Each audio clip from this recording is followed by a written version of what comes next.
आजको वचनको शीर्षक छ, अघि मैले भने परमेश्वरको योजनामा येशू ख्रीष्टको जन्म भनेर मैले त्यो विषयमा बोल्न लागेको। मसँग पावर पोइन्टहरू पनि थुप्रै लिए, तर मलाई त्यो भन्दा पनि आज यो प्रिचिङ भन्दा पनि मैले प्रचार गर्न मन लाग्यो। येशू ख्रीष्टको जन्म कसरी भयो, किन मानिस भएर जन्मिनु भयो भन्ने विषयमा हामीले थुप्रै विषयमा हामीले सुनिसकेका छन्। त्यसकारण गर्दाखेरि आज पनि हामी येशू ख्रीष्टको जन्मको बारेमा हेर्न गइराखेका छौँ। येशू ख्रीष्ट जन्मिनुको कारण हामी हेर्नेछौँ। परमेश्वरको योजनामा येशू ख्रीष्टको जन्म। किन येशू जन्मिनु पर्यो त आज हाम्रो माझमा भन्ने प्रश्नलाई हामी हेर्नेछौँ। परमेश्वरले आजको वचन हामी कथाकथन हेर्नेछौँ। तपाईँले ध्यान दिएर सुन्नुहोस्, मलाई हेर्नुहोस्, अनि तपाईँको आँखाबाट वचन छिर्नुपर्छ भित्र, तपाईँको कानबाट वचन छिर्नुपर्छ। तपाईँ निहुरेर बस्नुभयो, यताउता हेर्नुभयो भने तपाईँको ध्यान अन्तै गइरहेको हुन्छ। तपाईँको ध्यानलाई खिच्ने तपाईँको कानले, तपाईँको आँखाले चाहिँ परमेश्वरको वचनतर्फ ध्यान दिनुपर्ने हुन्छ। मैले एकदमै छिटो बोल्न गइराखेको छु, त्यस कारणले तपाईँले एकदमै ध्यान दिनुहोस्। परमेश्वरको योजनामा येशू ख्रीष्टको जन्म। परमेश्वरले सारा संसारलाई बनाउनु भयो र सारा संसारलाई बनाउनु भएपछि उहाँ जस्तै आत्माहरू बनाउनु भयो, जसलाई स्वर्गदूत भनेर परमेश्वरले नाउँ दिनु भएको छ। ती स्वर्गदूतहरू मध्ये पनि हामी तीनवटा स्वर्गदूतको प्रमुख भूमिका हामी देख्दछौँ र तीनवटा स्वर्गदूतको साथमा परमेश्वरले थुप्रै हजारौँ लाखौँ स्वर्गदूतहरू परमेश्वरले उनीहरूको साथमा दिनुभएको कुराहरू हामी पाउँदछौँ। ती तीनवटा स्वर्गदूतको बारेमा आज हामी सुन्न र हेर्न गइराखेका छौँ। एउटा स्वर्गदूत चाहिँ गाब्रिएल, जसले परमेश्वरको सन्देश चाहिँ मानिसहरूको माझमा पुर्याउने काम गर्छ। मरियम कहाँ गाब्रिएल देखा परेको हामी पाउँदछौँ, दानियल कहाँ गाब्रिएल देखा परेको हामी पाउँदछौँ। यसै गरिकन धेरैवटा सन्देशहरू चाहिँ गाब्रिएल स्वर्गदूतबाट चाहिँ सन्देशहरू आएको हामी पाउँदछौँ। अर्को हामी पाउँछौँ मिखाएल भन्ने मिखाएल भन्ने शब्द हामी देख्छौँ। त्यो मिखाएल अथवा माइकल, जसले चाहिँ परमेश्वरले अराउनु भएकोमा ती कुरालाई नाश गर्नलाई अगाडि बढेको हामी पाउँदछौँ। Michael, Gabriel. अब एउटा बाँकी रह्यो, त्यो चाहिँ लुसिफर हो। लुसिफरको काम चाहिँ स्वर्गमा रहेका सबै कुरालाई सुन्दरता, ब्रह्मात्माले एउटा रमणीय पार्ने, एउटा मनोरञ्जन पार्ने काम चाहिँ त्यो लुसिफरको। अनि लुसिफरले एक दिन यस्तो खालको विचार गर्छ, अनि माइकल काम पनि म गर्न सक्छु, अनि गाब्रिएल काम पनि म गर्न सक्छु। अनि परमेश्वर पनि त्यहाँनिर बसेर बसिराख्नु भएको, केही पनि गर्नुभएको छैन। यो सबै मानिसहरूलाई, यो स्वर्गलाई चाहिँ गुन्जमान पार्ने, स्वर्गलाई चाहिँ सुन्दर पार्ने, स्वर्गलाई महिमित पार्ने काम चाहिँ मैले पो गरेको रहेछु त। त्यसकारण यदि मैले चाह्यो भनेदेखि त म परमेश्वरको ठाउँ पनि बस्न सक्ने रहेछु भनेर उसले आफूलाई घमण्ड लिएर आउँछ। हितोपदेश सोलोमनले भन्दछ, अनि पतनभन्दा अगाडि घमण्ड आउँछ अरे। त्यसरी नै लुसिफरले चाहिँ घमण्ड आयो। घमण्ड आएको कारणले गर्दाखेरि परमेश्वरले उसलाई तल पृथ्वीमा खसाल्नु भएको हामी पाउँदछौँ। त्यो कुरो चाहिँ आज हामी हेर्नेछौँ। तपाईँले बाइबल भ्याउनुहुन्छ भने बाइबल खोल्दा हुन्छ, तपाईँ पदहरू टिप्नुहोस्, मसँग थुप्रै पदहरू छ। अनि यसैको पुस्तक 14को 12देखि 15 म पढ्न गइरहेको छु। त्यहाँनिर परमेश्वरले लुसिफरलाई र लुसिफरका साथमा भएकाहरूलाई चाहिँ अनि पृथ्वीमा खसाल्नु भएको कुराहरू हामी यहाँनिर देखा पर्छौँ। यहाँ यस्तो लेखिएको छ, यसाया 14को 12देखि 15 यहाँ यस्तो लेखिएको छ, ए बिहानको तारा, प्रभातको पुत्र, त स्वर्गबाट कसरी खसेको छस्? उहिले जाति जातिलाई होच्याउने त कसरी भुइँमा तल खसालिस्? तैँले आफ्नो हृदयमा भनिस्, म स्वर्गमा उक्लनेछु, परमेश्वरका ताराहरू भन्दा माथि म मेरो सिंहासनलाई उच्च पार्नेछु, पवित्र पर्वतको सबैभन्दा उच्च टाकुरोमा, सदाभरको पर्वतमा म विराजमान हुनेछु, म बादलको टुप्पा भन्दा माथि उक्लनेछु, म आफूलाई सर्वोच्च परमेश्वर जत्तिकै बनाउनेछु, तर त चिहानसम्म खाडलको तल्लो गहिराइसम्म होच्याइस्। यसलाई पनि आमेन भन्नुपर्छ। आमेन। किनभने चाहिँ जसले घमण्ड गर्छ त्यो चाहिँ होचिने कुरा हो। त्यस कारणले गर्दाखेरि यहाँनिर उसले यतिसम्म कुराहरू घमण्ड गर्छ, यतिसम्म कुरा घमण्ड गर्यो कि अनि उसले के भन्छ भने स्वर्गमा म उक्लिनेछु, मैले चाह्यो भने म सक्ने रहेछु नि, अब म स्वर्गमा उक्लिनेछु भन्ने उसले विचार गर्छ। ताराहरू भन्दा पनि माथि मेरो सिंहासन बनाउँछु, अनि बादलभन्दा पनि माथि टुप्पोमा म आफूलाई बनाउनेछु भने उसले घमण्ड गर्छ। अनि पर्वत पनि सबैभन्दा अग्लो अग्लो पर्वतहरू, पृथ्वीमा भएका सबैभन्दा अग्लो अग्लो पर्वत चाहिँ म मेरो बनाउँछु भनेर उसले घमण्ड गर्छ। तर परमेश्वरले के भन्नुभयो भने तल पृथ्वीमा खसालिदिनु भयो। हालेलुया। जसले घमण्ड गरे नि त्यस कारण गर्दाखेरि परमेश्वरको अगाडि घमण्ड टिक्दैन प्रियहरू। त्यसकारण लुसिफरले घमण्ड गर्यो। लुसिफरले परमेश्वरसँग भने म परमेश्वर जस्तै बन्छु। अनि त्यस कारण गर्दाखेरि परमेश्वरले उसलाई तल पृथ्वीमा खसालिदियो। त्यसपछि पृथ्वीमा खसालेको जब उसले थाहा पाउँछ, अहिले म प्रकाश पुस्तकमा हेर्नेछौँ, अनि पृथ्वीमा खसालेको उसले जब थाहा पाउँछ त्यसपछि अनि उसले विचार गर्दै गए। के विचार गर्यो भनेदेखि चाहिँ अब उसले मलाई, परमेश्वरले मलाई तल पृथ्वीमा खसाल्यो, अब त्यस कारण गर्दाखेरि म परमेश्वरको मन पर्ने कुरो के रहेछ खोज्छु, पत्ता लगाउँछु अनि मेरो वंशमा, मेरो अधीनमा पार्छु। अनि उसले पत्ता लगाउन थाले। पृथ्वीका सबै ठाउँमा गएर उसले पत्ता लगाउन थाले। पत्ता लगाउँदाखेरि के भेट्यो भनेदेखि चाहिँ परमेश्वरले मन पर्ने, संसारमा भएको सबैभन्दा मन पर्ने चिज चाहिँ के रहेछ?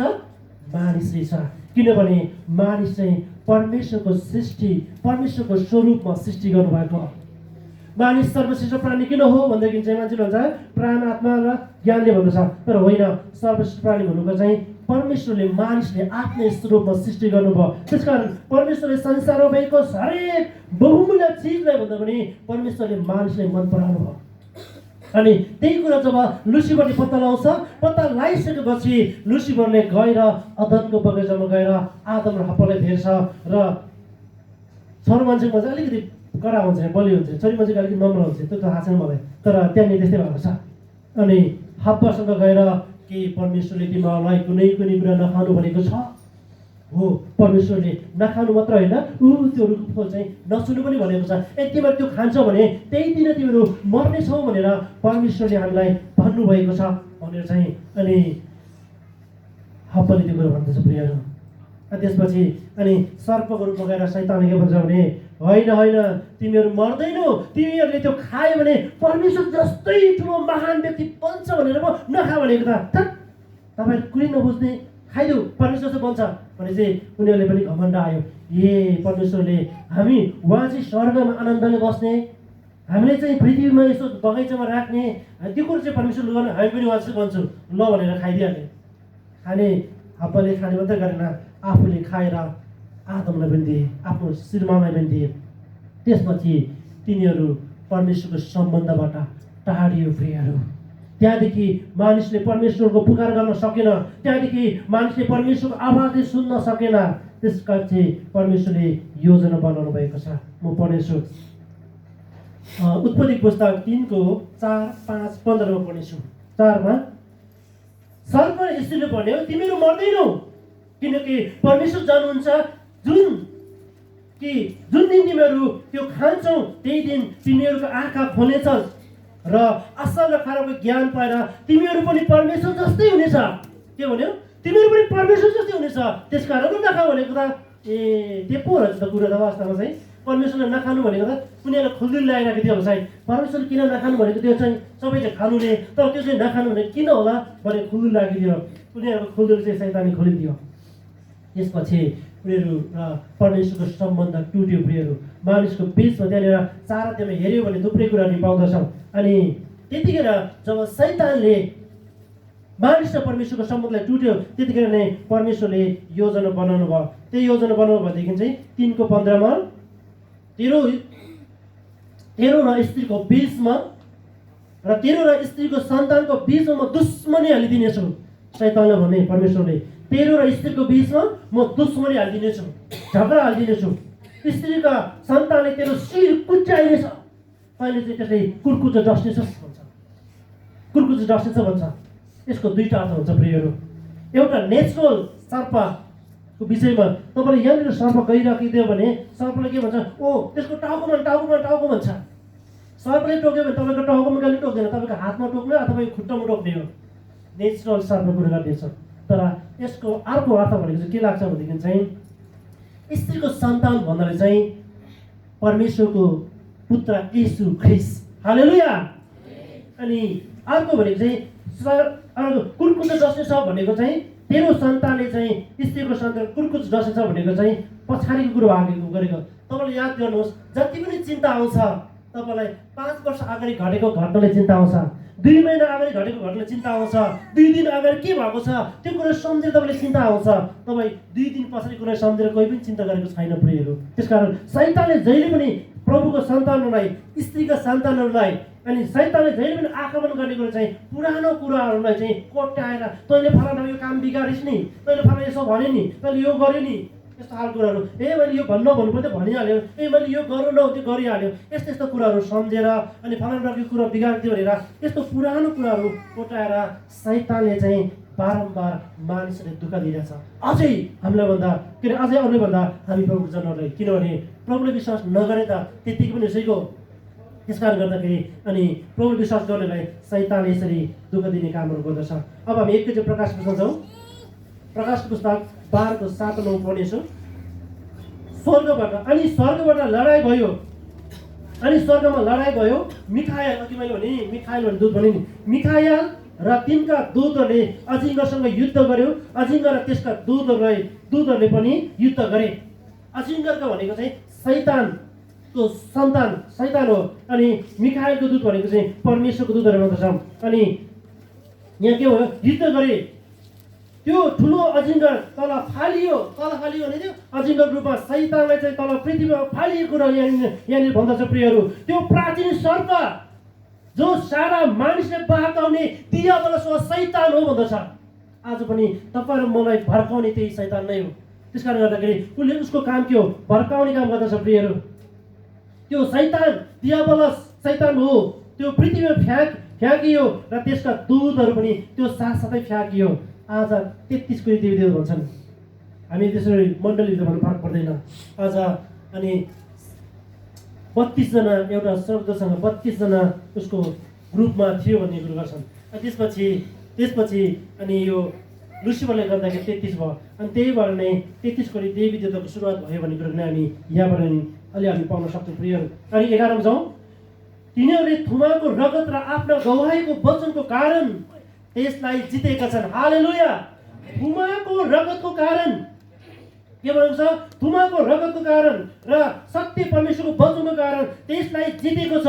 तिनीहरूले मृत्यु समय पनि त्यसको ज्यानको माया राखेनन्। प्रभु येशू ख्रीष्टले मृत्यु समय पनि तपाईँ र मलाई बचाउनलाई कुनै पनि कुराहरू खेप्नलाई उहाँ नाइनस्ती गर्नु भएन प्रियहरू। हामीलाई अलिकति जाडो हुन्छ, मलाई जाडो भयो भन्छ। अनि बिहान प्रार्थना गर्नु आउनु पर्यो, जाडो भयो भन्छ। अनि उकालो हिँड्नु पर्यो, म त सक्दिनँ भन्छ। उपवास बस्नु पर्यो, मेरो ग्यास्ट्रिक छ भन्नुहुन्छ। कहीँ पैसा दिनु पर्यो, मेरो ऋण तिर्नु छ भनिहाल्छ। अनि कहीँ जानु पर्यो, मेरो फुर्सद छैन, घरमा बिमार छ भनिहाल्छ। यस्तो बहाना कति आउँछ। तर प्रभु येशू ख्रीष्ट यहाँनिर भन्दछ, प्रभु येशू ख्रीष्टले चाहिँ प्रियहरू मृत्युसम्म 11 पद हेर्नु तपाईँको बारेमा छ भने 11 पदमा मृत्युसम्म आफ्नो ज्यानको माया राखेनन्। हालेलुया। आज तपाईँ र मैले पनि यदि साँचो प्रभु येशू ख्रीष्ट जन्मिएको तपाईँले स्वीकार हुन्छ भने, तपाईँ साँचो क्रिस्चियन हो भनेदेखि चाहिँ मृत्युसम्म प्रभुको निम्ति दुःख, प्रभुको निम्ति कष्ट भोग्न तपाईँ तयारी हुनुपर्छ प्रियहरू। त्यो चाहिँ साँचो क्रिस्चियन हो। मलाई अस्ति भने संसारमा ओरिजिनल विश्वास भनेको 22% मात्रै छ भन्छ। त्यसकारण गर्दाखेरि प्रियहरू विचार गर्नुहोस्, तपाईँ 22% भित्र पढ्यो कि पढेन। 100 जना मान्छेले 22 जना मात्रै ओरिजिनल क्रिस्चियनले भने भन्छ, जसले मृत्यु समय त्यो बोक्नु तयार हुन्छ, त्यो चाहिँ ओरिजिनल क्रिस्चियन हो। अनि तलतिर हामी हेर्दै जान्छौँ 11 हामी 12 पदमा, यसकारण हे स्वर्गमा रहनेहरू तिमीहरू रमाऊ। अब हामी स्वर्गमा रहने मान्छेहरू भने ख्रिस्टमा रमाउनु पर्छ, कराउनु पर्छ, चिच्याउनु पर्छ परमेश्वरको महिमाको लागि। त्यो आवाजहरू मानिसले सुन्नुपर्छ। त्यो आवाज सुनेर ती मानिसहरूले येशूलाई चिन्नुपर्छ। ती मानिसहरूले येशूलाई चिनेर उद्धार मुक्ति पाउनुपर्छ र अनन्तको बाटोमा लाग्नुपर्छ। हालेलुया। त्यसकारण गर्दा यो कुरा पाउँदछ प्रियहरू। अनि यहाँनिर के भन्छ भने, तर पृथ्वीका के भन्छ भने, तर पृथ्वी र समुद्रलाई धिक्कार। बुझ्दै हुनुहुन्छ? पृथ्वी र समुद्र धिक्कार भन्नुको अर्थ चाहिँ के हो भनेदेखि शैतान र त्यसको पछि लाग्ने संसारका कुरालाई, अल थिङ इज नथिङ भन्छ नि अङ्ग्रेजीमा। संसारी कुरा चाहिँ व्यर्थ हुन्। ती कुराहरूको चाहिँ के भन्छ भने धिक्कार। किनभने आफ्नो समय अल्प छ भनी थाहा पाएर पनि दियाबलस, त्यो ठुलो दियाबलस ठुलो क्रोधका साथ तिनीहरूका तल आएको छ। शैतानलाई थाहा थियो नराम्रो काम गर्नु हुँदैन, थाहा थियो, थाहा हुँदै पनि त्यसले घमण्ड गरेका कारण तल खसालेको छ। आज मण्डली पनि धेरै विश्वासी प्रियहरू, तपाईँले चर्च जानुपर्छ थाहा छ, दशम दिनुपर्छ थाहा छ, सङ्गति राख्नुपर्छ थाहा छ, क्रिसमसमा अनि क्रिसमस मनाउनुपर्छ थाहा छ, प्रभुको बस्नु थाहा छ, थाहा हुँदै पनि कतिपल्ट प्रियहरू तपाईँहरू म चुकिराखेको छौँ। यही कुरो चाहिँ 12 पद्य भन्दछ। त्यसकारण तल खसालेको छ अरे। अझ हामी पनि खसालिँदैछौँ, जसले परमेश्वरको वचनभित्र राख्न सकेको छैन, जसले येशू प्रभु चाहिँ गाईको गोठमा होइन, येशू प्रभु चाहिँ तपाईँ र मेरो हृदयमा जन्मिएको हो भन्नेकोलाई स्वीकारेको छैन, त्यो व्यक्ति चाहिँ अझै पनि तल खसालिन्छ। तल भनेको मतलब चाहिँ नरकको प्रियहरू। अनि यहाँनिर 13 पद हेरौँ। त्यस अजिङ्गरले आफू पृथ्वीमा फ्याँकेको देख्यो। अजिङ्गर भनेको शैतान हो। शैतानले आफू पृथ्वीमा फालिएको कुरा देख्यो रे। देखेपछि के हुन्छ? त्यसको छोरो जन्माउने त्यस स्त्रीलाई देख्यो रे। त्यो शैतानले हामीलाई देखेको छ। आज जो प्रभु जन्मिएको छ त्यो व्यक्तिलाई च्याप्पै समातिहाल्ने हो। त्यसकारण कति पास्टरले भन्छ तपाईँले बप्तिस लिँदैछ नानी, बप्तिस लिँदैछ बहिनी, तपाईँको जीवन परीक्षा आउँछ भन्नु मतलब जो चाहिँ प्रभुमा जन्मिएको हुन्छ त्यो व्यक्तिलाई चाहिँ शैतानले देख्ने बित्तिकै सकेसम्मले चाहिँ त्यो विश्वासबाट भड्काउने कुराहरू, टुटाउने कुराहरू चाहिँ शैतान खेल हो प्रियहरू। त्यसकारण गर्दाखेरि तपाईँलाई म त्योबाट विजय हुनुपर्छ।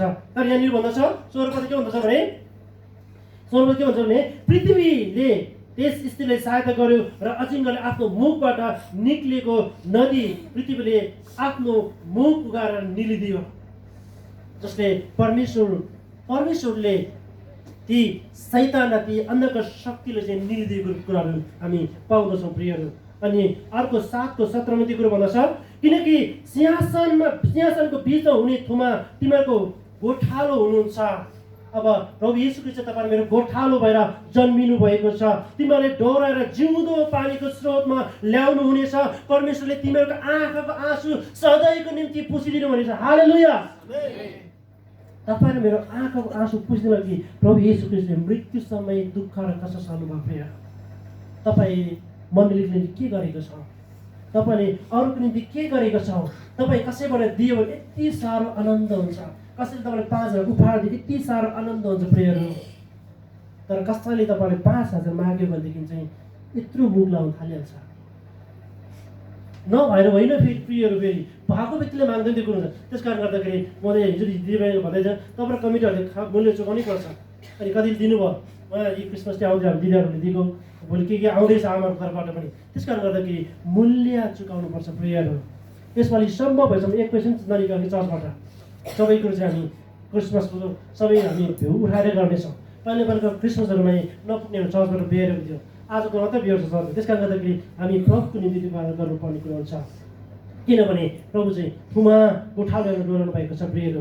अनि यहाँनिर आँखाको आँसु पुछिदिनु भएको छ भने तपाईँको आँखाको आँसु पुछ्दा खुसी हुनुपर्छ। खुसी मान्छे दिँदछ प्रियहरू। खुसी मान्छेले प्रभुको निम्ति केही गर्न चाहन्छ प्रियहरू। कसैले भने यस भन्छ प्रियहरू। बेखुसी मान्छे चाहिँ कसैले केही आयो भने नसुने जस्तो गर्छ। तपाईँ खुसीको जीवन बिताउँदै हुनुहुन्छ कि बेखुसीको जीवन बिताउँदै हुनुहुन्छ? याद गर्नुहोस्। अब यसाया 7को 14मा ती आँखाको आँसु पुछिदिनको लागि प्रभुले एउटा योजना बनाउनु भयो। के भन्नुभयो भने यसाया 7को 14मा, यसकारण परमप्रभु आफैले तिमीहरूको निम्ति एउटा चिन्ह दिनुहुनेछ। हेर कन्या गर्भवती हुनेछ, त्यसले एउटा छोरो जन्माउँछ, उनको नाम चाहिँ इम्मानुएल राखिनेछ, जसको अर्थ चाहिँ परमेश्वर मानिसहरूसँग। हालेलुया। इम्मानुएल तपाईँको दुःखलाई उठाउनको लागि, आँखाको आँसु भन्ने बित्तिकै तपाईँको पापबाट निकाल्ने कुरा आउँछ, तपाईँको जीवन शान्ति दिने कुराहरू आउँछ, तपाईँको जीवन सुधार ल्याउने कुराहरू आउँछ। त्यसको लागि चाहिँ परमेश्वरले योजना बनाएर स्त्रीकोबाट चाहिँ एउटा कन्याबाट चाहिँ एउटा बालक दिन्छु भनेर उहाँले यसाया अगमवक्ताको मुखमा त्यो वचन हालिदिनु भयो। अझै 9 पद भन्ने छ, 9 अध्यायको 6-7 हेरौँ। किनभने हाम्रो निम्ति एउटा बालकको जन्म भएको छ, हाम्रो निम्ति एउटा छोरो दिएको छ, शासन उहाँको काँधमा छ अरे। हालेलुया। स्वर्गको शासन चाहिँ उहाँको हातमा छ, शासन उहाँको काँधमा छ। उहाँ चाहिँ अचम्मका सल्लाहकार हुनुहुन्छ अनि शक्तिशाली परमेश्वर, अनन्तका पिता, शान्तिका राजकुमार हुनुहुन्छ। हालेलुया। त्यो शान्तिका राजकुमारको पछि लाग्नेहरू चाहिँ शान्ति नै पाउँदछ। त्यसकारण प्रियहरू तपाईँले यो कुरो याद गरौँ, त्यो प्रभु येशू ख्रीष्ट तपाईँको लागि जन्मिनु भएको छ अनि शान्तिको राजकुमार उहाँ हुनुहुन्छ। अनि यहाँ यसो भन्दछ शान्तिको राजकुमार हुनुहुन्छ। 7मा पढौँ। उहाँको शासन र शान्तिको वृद्धिको अन्त्य कहिल्यै हुने छैन। हालेलुया। परमेश्वरको शान्तिको वृद्धि कहिले अन्त्य हुने छैन, निरन्तर हुनेछ। दाउदको सिंहासन र तिनको राज्यमाथि त्यसलाई न्याय गरेर धार्मिकताको साथ स्थापित गरी स्थिर गराउन त्यस बेलादेखि सदाको निम्ति उहाँले राज्य गर्नुहुनेछ। त्यस बेलादेखि लिएर अहिलेसम्म होइन, पछिसम्म उहाँले राज्य गर्नुहुनेछ। यो सर्वशक्तिमान परमप्रभुको जोशले यो गर्नेछ। हालेलुया। सर्वशक्तिमान परमेश्वरको जोशले यो गर्नेछ। अलमाइटी अफ गॉड भन्छ उहाँलाई, सर्वशक्तिमान परमेश्वर हुनुहुन्छ। त्यस कारणले गर्दाखेरि उहाँले यो कामहरू गर्दै हुनुहुन्छ। प्रियहरू, अब हामी मुक्तिको विषयमा तलतिर जान्छौँ। त्यति मात्रै भन्नु पर्यो, अब मुक्ति को हो, मुक्ति कहाँबाट पाउँछ भन्ने कुरो पनि प्रभुले यहाँनिर परमेश्वरले आफ्नो योजना बनाउनु भएको छ। अन्तमा वचन शीर्षक सोध्नेछ, तपाईँले याद गर्नुहोस्। अनि परमप्रभु भन्नुहुन्छ, तिमीहरू मेरा साक्षी मैले सुनेको दास हौ, तिमीहरूले मलाई चिन। के भन्दै हुनुहुन्छ? तिमीहरूले मलाई चिन र विश्वास गर्न सक, अनि म उही हुँ भनी बुझ्न सक। मभन्दा अघि कोही ईश्वर बनिएको थिएन, न त पछि कोही हुनेछ। म हुँ, म नै हुँ, म बाहेक अरू कोही मुक्तिदाता छैन। हालेलुया। संसारमा थुप्रै धर्मशास्त्रहरू छ प्रियहरू, तर म बाहेक अरू कोही मुक्तिदाता छैन। मैले नै बनाएको, मैले नै रचेको भने चाहिँ बाइबल धर्मशास्त्र मात्र हो। त्यस कारणले गर्दाखेरि संसारमा सबैभन्दा बढी बिक्ने पुस्तक पनि बाइबल हो। यो बाइबल यस्तो चिज हो, हरेक लेभलका मानिसहरूले अटाउने चिज हो बाइबल भनेको चाहिँ। इन्जिनियर पनि त्यही बाइबल पढ्छ, डक्टरले पनि त्यही बाइबल पढ्छ प्रियहरू, पाइलटले पनि त्यही बाइबल पढ्छ, राजाले पनि त्यही बाइबल पढ्छ, मन्त्री त्यही बाइबल पढ्छ, लेबर काम गर्ने मान्छेले पनि त्यही बाइबल पढ्छ, र शिशु कक्षा पढ्नेले पनि त्यही बाइबल पढ्छ। किनकि यो बाइबल चाहिँ परमेश्वरको वचन हो, जसमा सबै कुरा अटाउन सक्छ। हालेलुया। त्यसकारण उहाँले भन्नुभएको छ, म बाहेक अरू कोही मुक्तिदाता छैन। अझै 12 पद भन्दछ, 43:12 मैले प्रकट गरेको छु, मैले बचाएको छु, घोषणा गरेको छु, तिमीहरूको बीचमा मैले यो गरेको हूँ, अन्य ईश्वरले होइन। तिमीहरू मेरा साक्षी हौ कि म नै परमप्रभु हुनुहुन्छ, म नै परमप्रभु हो। अनि उहाँले त्यति मात्रै भन्नुभयो। अब उहाँले गर्दै जानुभयो के काम, अगाडि उहाँको योजना अगाडि बढ्दै जानुभयो। अनि त्यहाँबाट 25 पदमा गएर के भन्छ भने 43 को 25 मा, म उही हुँ। 43 को 25 तपाईँ पाए हेर्नुहोस्, म यो हुँ जसले तेरा पापहरूलाई मेरो आफ्नै खातिर मेटिदिनेछु, म तेरो पापलाई फेरि सम्झने छैन। हालेलुया। म तेरो पापलाई सम्झने छैन। प्रभुले यो कुरो भन्नुभएको छ। This is the grace of the time. यो चाहिँ एउटा अनुग्रहको समय हो। तर कति बेला अनुग्रह चाहिँ मोर अनुग्रह भएको छ, धेरै अनुग्रह भएको छ। त्यस कारणले गर्दाखेरि प्रियहरू, तपाईँले जति गल्ती गरे त्यति गल्ती गर्दै गर्दै गर्दै गर्दै गइराखेको हामी पाउँदछौँ। अनि अर्को 44 को 22 के भन्दछ भने, मैले तेरा अपराधहरू बादल झैँ र तेरा पापहरू बिहानको कुहिरो चाहिँ हटाइदिएको छ। बिहान ढकमक्क कुहिरो लागेको हुन्छ प्रियहरू। बर्खातको समयमा आकाशमा त पुरा कालो बादल लागेको हुन्छ, त्यो कालो बादल चाहिँ हटाइदिएछ। त्यो बादल हटाइदिएछ, बिहानको कुहिरो हटाइदिएछ। उहाँले के भन्दै हुनुहुन्छ भने, अनि मैले तेरो पापलाई हटाइदिएको छु, आइज, किनकि मैले तँलाई मोल तिरेर के भनेछ, मोलतिर छुटकारा दिएको छु। तपाईँ र मलाई मोलतिर छुट्टाइकाहरू हुन्। त्यस कारणले गर्दाखेरि प्रियहरू, तपाईँहरूको परमेश्वरको उपस्थितिमा जानु पर्दछ। अनि 22 पद पनि भन्दछ, 45-22 फेरि अब, मतिर फर्का र उद्धार पाऊ, हे पृथ्वीका सबै बन्द छेउको हो, किनकि म परमेश्वर हुँ र अरू कोही छैन। यसैको पुस्तक उहाँले 100 भन्दा बढीचोटि चाहिँ उहाँले धेरै पटक म परमप्रभु हुँ, मैले बनाएँ, मैले रचना गरेँ भनेर थुप्रैचोटि चाहिँ यसै पुस्तकमा हामी धेरै हामी पाउँदछौँ। त्यसकारण प्रियहरू, अनि परमेश्वर तपाईँले मलाई बोलाउँदै हुनुहुन्छ। तपाईँले सङ्गति आउनुभन्दा अगाडि दुईटो मन लाग्छ, कि त अल्छी लाग्छ, जाउँ कि नजाउँ भनेको हुन्छ, कि त एक्साइटेड हुन्छ, ए आज सङ्गति जानुपर्छ भनेर लुगा सुकाउमै चट्टालाएर अरूभन्दा अरूबार भन्दै चट्टालाएर आउँछ। जब तपाईँको हृदयमा जुन मन आयो भने परमेश्वरले तपाईँलाई झकझकाउँदै हुनुहुन्छ। हालेलुया। जब तपाईँलाई अल्छी लाग्छ, कतैबाट फोन आउँछ, ल आज काम गर्नै पर्छ, ल आज फलाना ठाउँमा जानै पर्छ भने तपाईँले सम्झिने this is my trial, my के भन्छ परीक्षा भन्नुहोस्। तपाईँले परीक्षा आयो भने सम्झिनुहोस् तपाईँले। अनि त्यस कारणले गर्दाखेरि तपाईँको त्यो परीक्षा आयो भने त्यो परीक्षामा विजय हुनको लागि तपाईँ प्रभुताबाट हाल्नुपर्छ। मैले एउटा गेम खेलाएको थिएँ पहिला। एकजना यहाँ म यसरी बसेको छु, यतापट्टि पनि ठुलो मान्छे छ मसँग, ठुलो मान्छे छ, एकदम ज्याङ्गो मान्छे छ, उसले मलाई उता तान्नु खोज्छ। अनि यता पनि ठुलो ज्याङ्गो मान्छे छ, उसले पनि मलाई उता तान्नु खोज्छ। म बिचमा बसेको छु, अनि दुईजना उता उता पनि जाँदैछ, म उता पनि जाँदा, अनि म कहीँ हुँदैन, बिचमा हुन्छु। जब मैले यता गरे बित्तिकै चाहिँ फेरि यताको मान्छे जित्छ, अनि जब मैले यता गरे बित्तिकै फेरि यताको मान्छे जित्छ, किनकि दुईतिर लोड भयो नि त। त्यस कारणले गर्दाखेरि तपाईँ बिचमा हुनुहुन्छ, तपाईँको मन, तपाईँको ध्यान, तपाईँको सोच शैतानतिर लगाउने कि प्रभुतिर लगाउने हो, संसारको कुरातिर लगाउने कि बाहिरको कुरातिर लगाउने हो, यो चुज तपाईँले छान्नुहोस्। यो समय तपाईँको चोइस छ यो कुरो चाहिँ। तर प्रभुले भन्नुहुन्छ म बाहेक कोही पनि छैन, फर्केर आइज, किनकि म परमप्रभु परमेश्वर हुनुहुन्छ भनेर भन्नुहुन्छ। प्रेरित 4:12 अन्त दिइरहेको छ हामी, अरू कसैमा मुक्ति छैन, किनकि हामीले मुक्ति पाउनलाई स्वर्गमुनि मानिसहरूमा अर्को नाउँ दिएको छैन। स्वर्गमुनि मुक्ति पाउनलाई येशू नाउँ बाहेक अर्को नाउँ दिएको छैन। हामी भजन बनेको छ 81 भजन गाउँछौँ, येशूको नाउँ छ सारा संसारमा उद्धार गर्ने गीत गाउँछौँ। त्यो भजन चाहिँ यहाँबाट आएको प्रियहरू। अरू कसैमा मुक्ति छैन, किनकि मुक्ति पाउनलाई पृथ्वीमा अर्को नाउँ दिएको छैन, ओन्ली वान जिजस नेम, एउटै मात्र येशू प्रभुको नाम छ प्रियहरू। अनि जब त्यो नाउँ चाहिँ कसरी प्रकट भयो त भनेदेखि चाहिँ यूहन्ना 1:1देखि हेर्दै के भन्नुहुन्छ भने कसरी त्यो मुक्ति चाहिँ प्रकट गर्नुभयो त भनेदेखि चाहिँ त्यहाँनिर दिएको छ। अब कसरी प्रकट गर्नुभयो, आदिमा वचन हुनुहुन्थ्यो, वचन परमेश्वरसँग हुनुहुन्थ्यो, अनि वचन परमेश्वर नै हुनुहुन्थ्यो, उहाँ आदिमा परमेश्वरसँग हुनुहुन्थ्यो, अनि उहाँमा जीवन थियो, त्यो जीवन मानिसको निम्ति ज्योति थियो। हालेलुया। त्यो जुन जीवन चाहिँ प्रभुमा छ त्यो जीवन चाहिँ मानिसको लागि हाम्रो लागि ज्योति हो।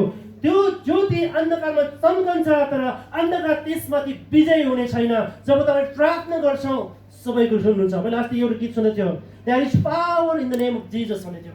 त्यहाँ शक्ति छ, किनभने येशूको नाउँ त्यहाँ शक्ति छ भन्ने थियो। There is power in the name of Jesus, त्यहाँनिर शक्ति छ येशूको नाउँ भन्ने कुरो मैले गाएको थियो। त्यस कारण अन्धकार चाहिँ त्यो ज्योतिमाथि विजयी हुने छैन। अनि 14 पदे भन्दछ विजय हुने छैन। अनि 14 पदे यहाँ के भन्दछ भनेदेखि 14 पदे 1:14 अनि वचन त्यागरी हुनुभयो, अनुग्रह र सत्यताले पूर्ण भई हाम्रा बीचमा बास गर्नुभयो, हामीले उहाँको महिमा देख्यौँ, जुन महिमा पिताबाट आउनुभएको एक मात्र पुत्रको जस्तो थियो। हालेलुया। त्यो भनेको चाहिँ येशू प्रभु चाहिँ परमेश्वरको पुत्र भएर देहधारी, अङ्ग्रेजीमा इन्कार्नेसन अफ गॉड भन्दो रहेछ। इन्कार्नेसनको दुईटा अर्थ लाग्दैछ। मैले सिस्टमेटिक थियोलोजी पढ्दै गर्दाखेरि इन्कार्नेसनको दुईटा अर्थ छ। एउटा चाहिँ अवतार भन्ने लाग्दो रहेछ, तर अर्को भनेको शब्द चाहिँ देहधारी। अवतार भनेको चाहिँ म जस्तै कोही मान्छे जन्मिनुको, देहधारी भनेको चाहिँ ओन्ली वान, नो अनदर, एउटै मात्र हो। त्यस कारणले गर्दाखेरि प्रभु चाहिँ अवतार होइन, प्रभु चाहिँ देहधारी हुनुभएको। हालेलुया। अनि उहाँले के गर्नुभयो त, अब मत्ती पुस्तकतिर छ हामी, के गर्नुभयो त भनेदेखि चाहिँ मत्ती 1:21 र 23 पदमा छ, तिनले एउटा पुत्र जन्माउने छन्। अघि यसै आगमकले बोल्नु भएको वचन यहाँनिर आएर पुरा भयो। तिनले एउटा पुत्र जन्माउने छिन्, तिमीले उहाँको नाउँ येशू राख्नेछन्, किनभने उहाँले आफ्ना मानिसहरूलाई तिनीहरूको पापबाट बचाउनु हुनेछ। हालेलुया। पापबाट बचाउनु हुनेछ। अनि हेर 23 पदमा, हेर कन्याले गर्भधारण गर्ने छिन्, तिनले एउटा पुत्र जन्मेछौ, उहाँको नाउँ इम्मानुएल राखिन्छ, जसको अर्थ परमेश्वर हामीहरूसँग। हालेलुया। आज परमेश्वर तपाईँ मसँग पाएको छ भने प्रियहरू त्यो अनुसारको जीवन तपाईँ र मैले जिउनु पर्दछ। अदरवाइज नो चान्स भन्छ नि, नत्र हामीसँग कुनै अर्को चान्स छैन। अनि त्यो बोली अनुसार नै मत्ती 2:11 पढ्नु, अनि घरभित्र पसेर तिनीहरूले बालकलाई उहाँको आमा मरियमको साथमा देखे र घोप्टो पारेर दण्डवत गरे। तब आफ्नो कन्दुर खोलेर उहाँलाई सुगन्धित धूप र मुर्रा भेटी चढाए। हालेलुया। जब ज्योतिषहरू त्यहाँनिर पुगे त्यसपछि ज्योतिषहरूले प्रभुले धन्यवाद गइरहेको पाउँछौँ। उहिलेको समयमा, त्यतिखेर समयमा ज्योतिषहरूलाई, पुजारीहरूलाई अरू मानिसहरूले भेटी चढाउँदै प्रियहरू, तर यहाँ उल्टा गरेको छ। किनभने त्यो पुजारी थाहा छ, त्यो ज्योतिष थाहा छ उहाँ चाहिँ मभन्दा शक्तिशाली हुनुहुन्छ। हालेलुया। वास्तवमा चाहिँ मरियम र योसेफले चाहिँ चढाउनु पर्थ्यो उहाँहरूलाई, किनभने पुजारीले चढाउने चलन थियो, व्यवस्थाको नियमअनुसार चढाउने त्यो चलन थियो। तर पनि त्यो ज्योतिष थाहा थियो उहाँ चाहिँ हामीभन्दा महान हुनुहुन्छ। त्यस कारण गर्दाखेरि उनीहरूले सानोतिनो कुरा चढाएको छैन प्रियहरू। के चढाएको छ भनेदेखि चाहिँ यहाँनिर तन्दुर खोलेर सुन चढाएको छ। पहिलो नम्बर सुन आएको छ। अनि अर्को चाहिँ सुगन्धित धूप चढाएको छ। त्यो धूपले चाहिँ एकदमै सुवासनाको धूप अनि मुर्रा भनेको छ अनि भेटी चढायो भनेको छ प्रियहरू। त्यस कारणले गर्दाखेरि आज ती कुराहरू चाहिँ उनीहरूले चढाएको छन्। अब अन्तमा गएर यो कुरो के छ भने 3:15 भन्दछ, जस जसले उहाँमाथि विश्वास गर्छ त्यसले अनन्त जीवन पाउँछ। यदि तपाईँले मैले विश्वास गरेको छौँ भने, यो कुरा स्वीकारेको छौँ भने, यो कुरा चाहिँ हामीले जीवन बिताएको छौँ भने, यो कुरोको पछि हामी लागेको छौँ भने प्रियहरू हामीले अनन्त जीवन पाएको छ। होइन भनेदेखि चाहिँ हामीले आजीवन पाएको छैन। अन्तमा गएर मर्कुसको पुस्तक 16 के भन्छ, चुनौती यहाँनिर दिँदछ, विश्वास गर्ने र बप्तिस्मा लिने उद्धार पाउनेछ, विश्वास नगर्ने दोषी ठहरिनेछ। तपाईँले विश्वास गर्नुभएको छ कि छैन? बप्तिस्मा लिनुभएको छ कि छैन? बप्तिस्मा मण्डलीसँग लिनुभएको छ, परमेश्वरसँग लिनुभएको छ? विश्वास तपाईँले मण्डलीसँग गर्नुभएको छ, परमेश्वरसँग गर्नुभएको छ? तपाईँलाई निको पार्ने म होइन प्रियहरू। अनि तपाईँले मलाई ठुलो व्यक्ति नसम्झिनुहोस्, किनभने पास्टर अल्सो पास्टर पनि सेम तपाईँ जस्तै हो, केही होइन। अलिकति अनुभव पनि छ, तपाईँले बाटो देखाउनु मात्र। तपाईँलाई निको पार्ने प्रभु नै हुनुहुन्छ, तपाईँको शान्ति दिने परमेश्वर नै हुनुहुन्छ। त्यस कारणले गर्दाखेरि विश्वास गरेर बप्तिस्मा उद्धार पाउनेछ, विश्वास नगर्ने दोषी ठहरिनेछ। त्यसकारण आजको वचनबाट हामीलाई आश दिनुहोस्। अन्तिममा वचनको शीर्षक भन्नुहोस् तपाईँले, परमेश्वरको योजनामा येशू ख्रीष्टको जन्म। हालेलुया। यो परमेश्वरको योजनामा येशू ख्रीष्टको जन्म भएको छ। मैले हरेक पटक नयाँ तरिकाले बोल्ने प्रयास गरेको हो।